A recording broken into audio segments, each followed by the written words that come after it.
यादों का मीठा राग, जज्बात की नरम छाँव, प्यार की चुअन, अपनेपन का गांव। छाया गीत रोज रात 10 बजे सिर्फ विविध भारती पर। उजाले उनकी यादों की,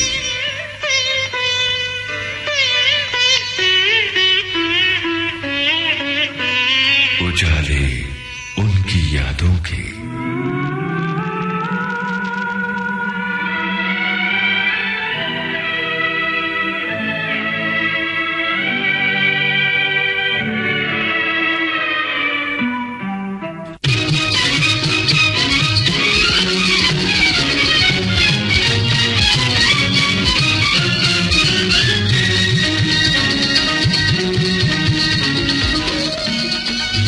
दोस्तों, फिल्म एक ऐसा माध्यम है जिसमें अनेक कलाएं समाई हुई हैं। गीत संगीत के अलावा नृत्य हमारी फिल्मों का अभिन्न अंग रहे हैं। चित्रपट पर अपने यादगार नृत्यों की छाप छोड़ी है प्रसिद्ध नृत्यांगना मधुमती ने।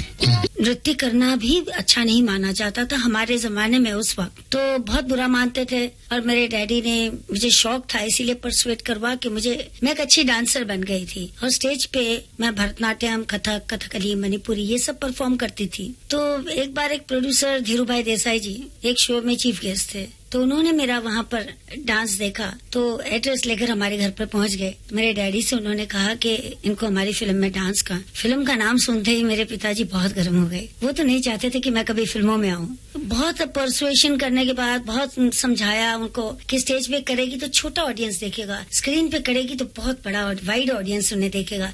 तो उस हिसाब से फिर उनके समझ में वो बात आई और मैंने अपनी पहली फिल्म की 1959 में राजा हरिश्चंद्र। ऐसे आपने नृत्य कहाँ से सीखा है? मैंने नृत्य गुरु चंद्रशेखर पिल्ले जी से सीखा था, जो मेरे गुरु थे। मैंने और भी गुरुओं से दूसरे भी डांसेस सब सीखे थे। एक गुरु तो फोक डांसिंग में मेरे पति देव मनोहर दीपक जी भी हैं, जिन्होंने मुझे भंगड़ा सिखाया। क्लासिकल का पूरा ज्ञान मैंने प्राप्त किया 8 साल सीखकर। क्लासिकल में कौन से नृत्य को आपने ज्यादा लगाव आपको है? किस नृत्य से? भरतनाट्यम से। भरतनाट्यम से पहले और कथक से बाद में। क्या अंतर है दोनों नृत्य में? दोनों में अलग अलग है। भरतनाट्यम में हाथ, पांव, ताल के इसकी बहुत कहते हैं ना कि ठहराव होना चाहिए और बहुत खूबसूरत होना चाहिए। हाथ का मुद्राएं ये वो सब कुछ परफेक्ट होना चाहिए। कथक में फास्टनेस चाहिए। मधुमती जी, जब आपने फिल्मों में प्रवेश किया तब अच्छे घर की लड़कियां इसमें प्रवेश नहीं करती थीं, तो आप एक अच्छे घर की होते हुए इसमें प्रवेश की, तो आपको किन किन परेशानियों का सामना करना पड़ा? मुझे कोई परेशानी का सामना नहीं करना पड़ा। परेशानी तो पहले सिर्फ डैडी को, प्रोड्यूसर को मनाने की थी बस। बाकी तो मुझे कोई परेशानी काम के वक्त नहीं आई। रिटायर होने तक सैकड़ों फिल्में मैंने की। मुझे ऐसे लगता है इस इंडस्ट्री ने मुझे बहुत कुछ दिया ही है। इसको कला के रूप में अगर आप देखें तो बहुत अच्छी इंडस्ट्री है। तो लोगों ने ऐसे ही बदनाम कर रखा है इस इंडस्ट्री को। मुझे तो इंडस्ट्री बहुत पसंद है। यह तो बहुत अच्छी बात है मधु जी। चलिए अब आपके पसंद का एक गाना अपने श्रोताओं को सुनवाते हैं। खामोशी पिक्चर, जो पुरानी खामोशी थी, उसमें एक गाना था, मैंने देखी है इन आँखों की महकती खुशबू। वाह वाह, बहुत जिक्र किया। तो आप उनसे कब और कैसे मिली? वैसे पंजाब में भंगड़ा डांस जिसको कहते हैं, फोक डांस है वहाँ का, वो मेरे हस्बैंड ने उसको रिवाइव किया। पहले इसका कोई फॉर्मेशन नहीं था। इन्होंने उसको कॉस्ट्यूम दिया, इन्होंने और इनके भाइयों ने मिलके जिन्होंने एक ग्रुप बनाया। और वहाँ के लोग कहते भी थे कि सरदार होके नचार बन गए। लेकिन इन्होंने एक बहुत अच्छा फॉर्मेशन लिया, वहाँ के बाजीगर को जमा किए, कर करा के एक ग्रुप बना के बहुत खूबसूरत 6-6.25 फुट के जवान लड़के सब भंगड़ा वंगड़ा करते थे। वो लेके जब बॉम्बे आए थे तो उन्होंने कुछ यहाँ पर फेस्टिवल था, यूथ फेस्टिवल, तो उसके अंदर उन्होंने वो भंगड़ा किया था। तो राज कपूर जी ने उनको वहाँ देखा तो उन्होंने इमीडिएटली उनको बुलवाया, पंजाब से पता करवा के। उनका पहली पिक्चर में थी जागते रहो। उसमें गाना था कि मैं झूठ बोलिया कोई ना, कुफर तोलिया कोई ना। वैसे मेरे हस्बैंड की ये पहचान पहले मैं बता देती हूँ, तो एक गाना सुन लीजिए उनका। चलिए सुनते हैं। मिली कैसे और कब? ऐसे था कि फिल्मों में मैं भी काम कर रही थी और वो भी फिल्मों में काम करने लगे थे। तो क्योंकि जागते रहो के बाद उन्होंने नया दौर की, फिर उसके बाद मुंबई का बाबू की, बहुत सारी पिक्चरें उन्होंने भी की। मुझे एक बार एक ऑर्गेनाइजर आए, उन्होंने बताया कि मनोहर दीपक जी को आप जानती हैं? मैंने कहा जी हाँ जानती हूँ। तो कहते हैं वो सितारा देवी के साथ डांस करते थे, तो आजकल वो लोग की जोड़ी स्प्लिट हो गई है, तो उनको एक पार्टनर की जरूरत है। उन्होंने मुझे बताया कि आपको मंजूर है? मैंने कहा हाँ मंजूर है, व्हाई नॉट। तो उन्होंने कहा कि जी घर पे उनके रिहर्सल रखी हुई है, तो आपको वहाँ आना है। मैंने कहा मैं किसी के घर नहीं जाती, उनको कहिए किसी भी रिहर्सल हॉल में रिहर्सल रखें, हम रिहर्सल पे चले जाएंगे। तो हम रिहर्सल हॉल में उनसे पहली बार मिले। मेरे हस्बैंड अब कहते हैं कि वो इम्प्रेशन जो मेरा था, उनको जो बहुत अच्छा लगा सुनकर कि हम किसी के घर नहीं जाते। उनको लगा कि कोई अच्छे रिस्पेक्टेबल फैमिली की लड़की है तो देखना चाहिए। फिर डांसर तो हम थे ही अच्छे, तो मुश्किल तो कोई हुई नहीं। इस तरह से बस हम स्टेज पे डांस करने लगे एक साथ। फॉरेन बहुत गए हम लोग, शोज वोज किए। तो इसमें आपके प्यार की शुरुआत कब हुई, ये कुछ बताएंगी? हमारा प्यार हो ऐसे नहीं हुआ कोई। वैसे हमें लाइकिंग जो होती है ना, वो तो किसी भी इंसान को किसी से भी हो सकती है। मुझे लाइकिंग बहुत थी उनके साथ, लेकिन ऐसा कभी जिंदगी में नहीं सोचा था कि मैं इनसे शादी करूंगी या प्यार होगा, क्योंकि वो शादीशुदा थे। उनके 4 बच्चे थे, उनकी वाइफ जिंदा थी और वो भी मेरी बहुत अच्छी सहेली थी। 4 बच्चे छोटे छोटे थे, तो हमारा मतलब लव का तो कोई सवाल ही नहीं उठता था। उनकी वाइफ बीमार रहती थी। जब बॉम्बे में आई तो वो बहुत बीमार हो गई ज्यादा, तो पता चला कि वो हार्ट के प्रॉब्लम की वजह से शी डाइड वेरी अर्ली। उनकी डेथ 28 इयर्स ओल्ड थी तभी हो गई। और 4 बच्चे थे, 4 बच्चों को देखे कौन करे कौन।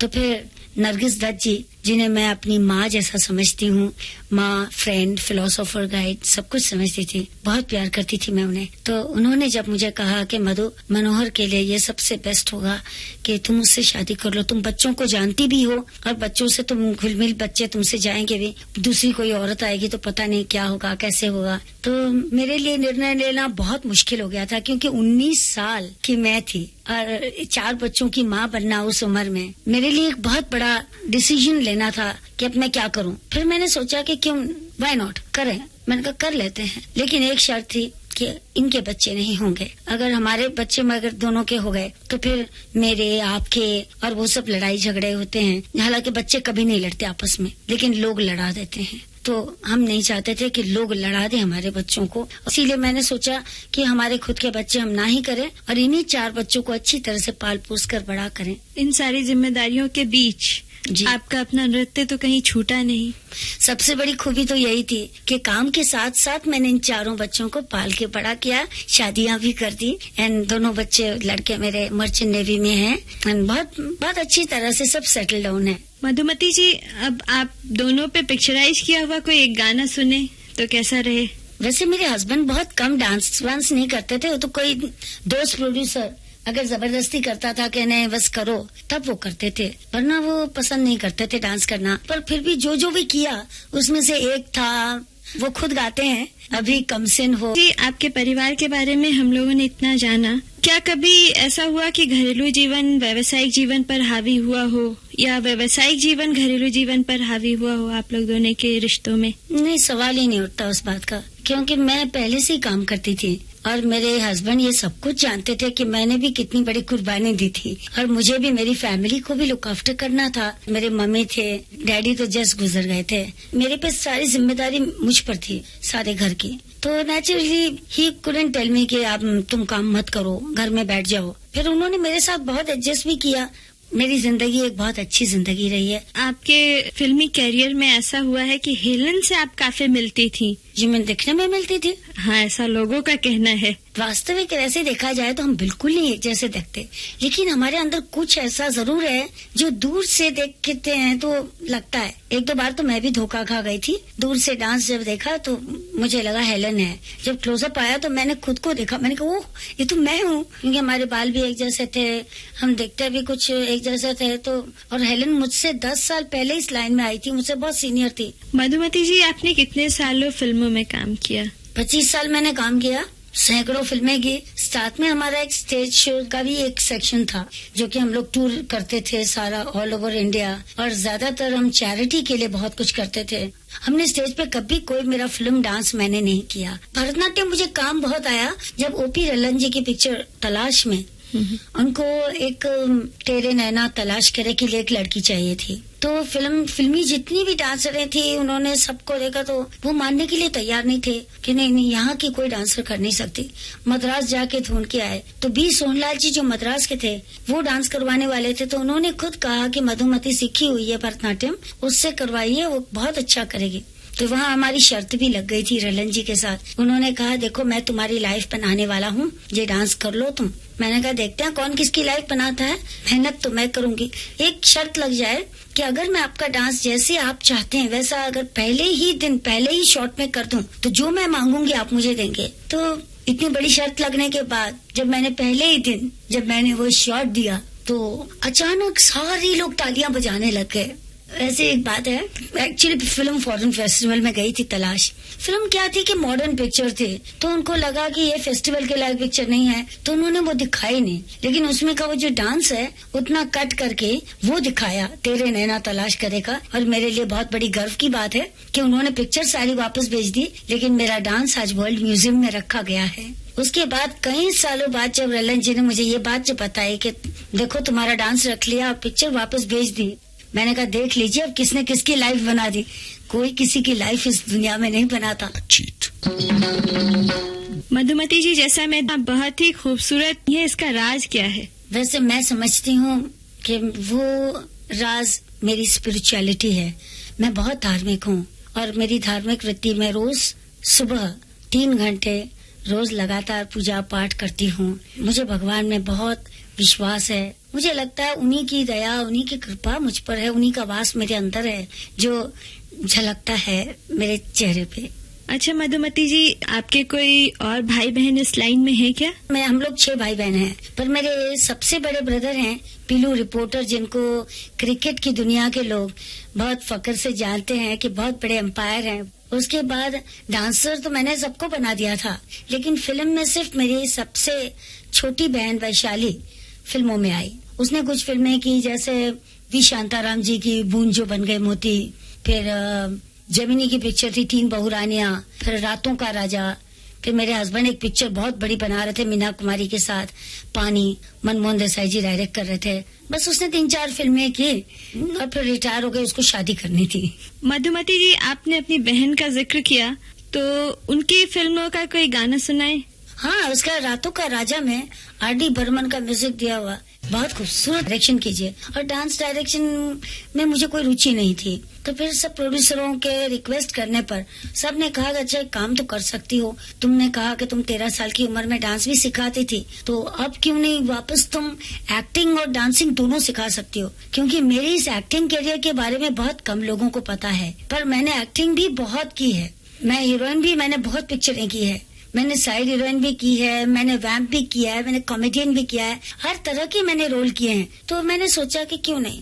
तो पहले तो मैंने जब शुरू किया तो बस सिर्फ डांसिंग से शुरू किया था, पर जब देखा कि बच्चों की डिमांड थी कि मैं उनको एक्टिंग सिखाऊं, 1 साल 2 साल के बाद मैंने एक्टिंग सिखाना शुरू किया। इसमें अक्षय कुमार, चंकी पांडे, फिर तब्बू, फराह, सोनम, किमी काटकर, सुमित सहगल, शाहबाज खान, शगुफ्ता अली, इमरान खान, पता नहीं बहुत सारे आर्टिस्ट हैं। मधुमती जी, आपको डांस के अलावा और किस रस के गाने पसंद हैं? इमोशनल गाने बहुत पसंद हैं। पता नहीं क्यों जिंदगी का इमोशन कहीं न कहीं इंसान के साथ जुड़ा रहता है। मुझे ऐसे लगा कि जैसे पहले से ही हम इमोशनली जुड़े हुए थे। स्पेशली मुझे वो एक गाना बहुत पसंद है, अब के बरस भेज भैया को बाबुल।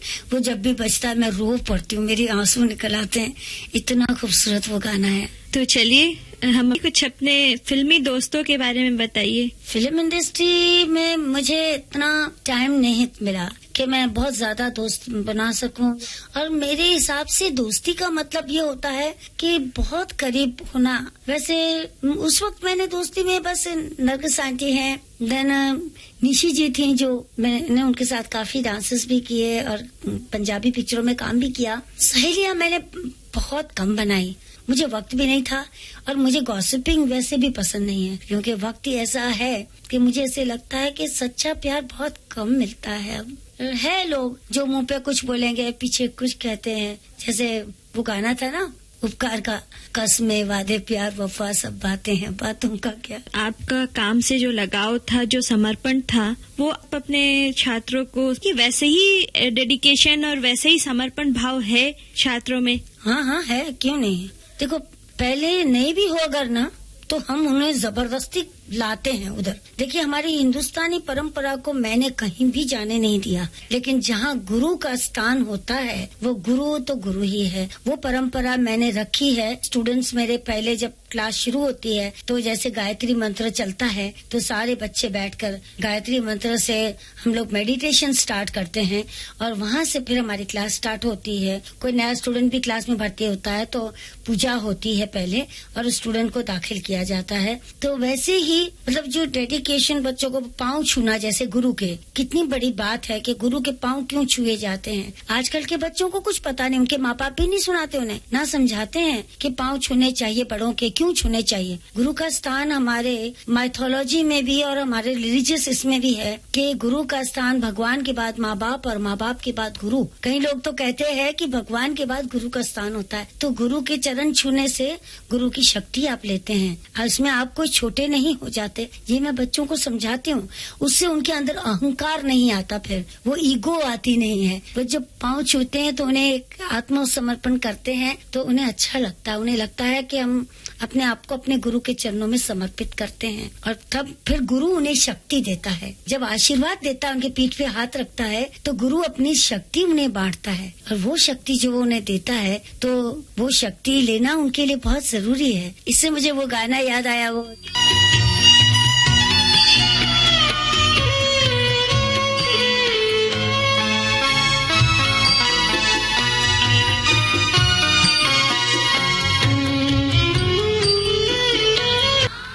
मधु जी, पुराने फिल्मों के डांस और आज के फिल्मों के डांस में बहुत अंतर हो गया है, तो आप कैसा महसूस करती हैं? कि हमारे जमाने में जब डांसिंग होता था तो डेट्स रिहर्सल्स की भी ली जाती थी और बाकायदा पूरा गाना एक साथ रिहर्स करते थे हम। जैसे कि स्टेज पे करना हो ना आपको, तो इसीलिए आपको तैयारी पहले से करनी होती थी। तो मुश्किल मोमेंट्स, मुश्किल से मुश्किल काम, मतलब सारा दिन हम रिहर्सल करते थे। सुबह 5 बजे से लेके रात के 10-10 बजे तक हम रिहर्सल करते थे। तो आज वो रिहर्सल वाला चक्कर ही नहीं है। आज किसी के पास वक्त नहीं है, बस टुकड़े इतने छोटे डांस के टुकड़े कर देते हैं कि उसमें उनकी क्षमता, अपना काम, अपनी कला दिखाने का उनके पास कोई जरिया ही नहीं है। आपने फौजियों के लिए भी बहुत सारे कार्यक्रम किए हैं, बहुत स्टेज शो दिए हैं, तो कुछ अपने अनुभव बताइए। सबसे पहले मुझे राज कपूर जी ने रिक्वेस्ट की थी क्योंकि उनको जाना था नेफा बॉर्डर पे, तो वहाँ पर उनको शूटिंग भी करनी थी संगम की। तो उन्होंने जब वहाँ परमिशन मांगी तो उन्होंने कहा शूटिंग के साथ साथ हमारे जवानों को कुछ एंटरटेन कीजिए क्योंकि यहाँ पर कुछ भी नहीं है। पर वहाँ पर मैंने जाके देखा कि अगर फौजी बेचारे इतनी मुश्किलों में लड़ सकते हैं तो हम उनको थोड़ा सा अगर खुश कर दें अगर, तो कितना अच्छा होगा। तो ये पहला प्रोग्राम और पहली बार मैं गई तो वहाँ मैंने मिमिक्री भी की, मैंने स्किट भी किया, मैंने डांस भी किया, मैंने गाने भी गाए। उसके बाद फिर सुनील दत्त और नरगिस जी को हमने ये आइडिया बताया कि हम लोग क्यों ना ऐसे एक मिलकर एक प्रोग्राम ऐसा शुरू करें। तो फिर हमने ये जब आइडिया बताया तो हमने फिर अजंता आर्ट्स करके एक फॉर्म किया। तो उसमें हम 6-7 मेंबर थे। तो 6-7 मेंबर जिसमें मेरे हस्बैंड सेक्रेटरी बने, नरगिस आंटी ट्रेजरर थी। तो हमने सुनील दत्त जी को लीडर बनाया अपना और हमने ये शोज करने शुरू कर दिए। तो उसमें बाद मुझे भी बहुत खुशी हो रही है। विविध भारती ने मुझे बुलाया और इतना सम्मान दिया है और इतना मौका दिया कि मैं श्रोताओं तक पहुंच सकूं। मुझे बहुत खुशी हुई है। रितु सिन्हा की बातचीत। इस कार्यक्रम के निर्माण में तकनीकी सहयोग दिया विनायक तडवलकर ने। प्रस्तुति सहयोग रमेश गोखले और उषा मेहता का था और विविध भारती की ओर से इसे आपकी सेवा में प्रस्तुत किया शकुंतला पंडित ने। उजाले उनकी यादों के।